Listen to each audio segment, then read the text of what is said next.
Okay, so more Sloth Jiu Jitsu deep half guard. So, we'll do the same setup. Just from knee shield. Perfect. So again, from here we can kick up. We can win the underhook, and now from there I'll underhook Tyrone's leg, and I roll from my right side to my left side into my deep half guard position. We're looking at this high grip. So again, I can have my hook and stuff, but this time Tyrone decides just to stand up. Basically, puts his foot in the mount, just stands up. I'm straight into X guard. So nothing's really changed. Just drop back down there again. So when we were in deep half, notice the way Tyrone's left knee's on the mat. I've got the high grip. The minute he stands up, that foot just slides up to the knee, okay, and then he just moves to the hip, and the hand that was on the hip comes to the knee. Nothing's changed from here. Number one rule when you're playing X guard is get his hands on the mat, because if I don't, he can just start pushing down on my hooks and backstepping and stuff. So I just basically stretch him out to get his hands on the mat. And again, we can get out different rules from here. Just sum up again. Obviously, the first one is, if I can't get his hands to the mat, I just drop my foot behind his leg, bring him down. And again, I'll be using that to get up into double under style passing. Let's get another angle on that.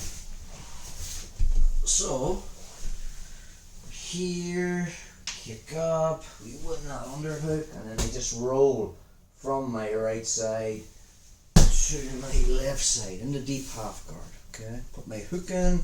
Tyrone decides to stand up. So the second he stands up, that just turn this way, bro. My foot that was on the bottom just slides up to the hip, and then this hand that was at the hip slides to the knee. So again, maybe I try to get Tyrone's hands on the mat, and he bounces up again. I just take him that way. Path of least resistance. I want to keep my foot underneath his leg, so that when I kick up with it, it's giving me the space to come underneath, and then we can start working our double under pass. That's one option. Sometimes when you get into X guard, so from the sheet again, sometimes when we're here and we kick up and we turn into it, we're there, Tyrone stands up, perfect, and I move into my X guard position. Sometimes from here, a reaction Tyrone might do will be to turn and try and pull his leg out. The minute he does, and this way his knee's coming down, I'm just helping him on the way and getting his hand on the mat. Now from there I'm doing technical stand up.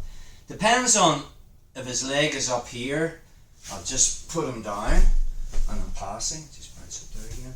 If his knee's pointing down, I'll clasp it, and now from here I'll find his hip, and as that knee drops I already have my first hook in, and then I can start to take the back. Or similar to what we covered last week, we can attack the knee bar on that leg. Let's just take a look at that. There's a ton of stuff on the channel on X guard, so don't want to go down too deep into that or spend too long on one sweep. So I kick up, I want that underhook. As I move into deep half, Tyrone decides to stand up. The second he does, we move into X guard. Okay.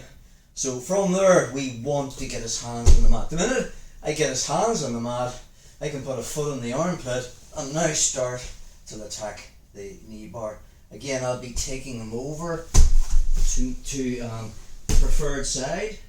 I'll be keeping his foot on my shoulder. And again, from that position, we talked about this last time, I want to make that Madeline grip. Tyrone wants to turn his knee's facing my belly, he wants to bring it up that road.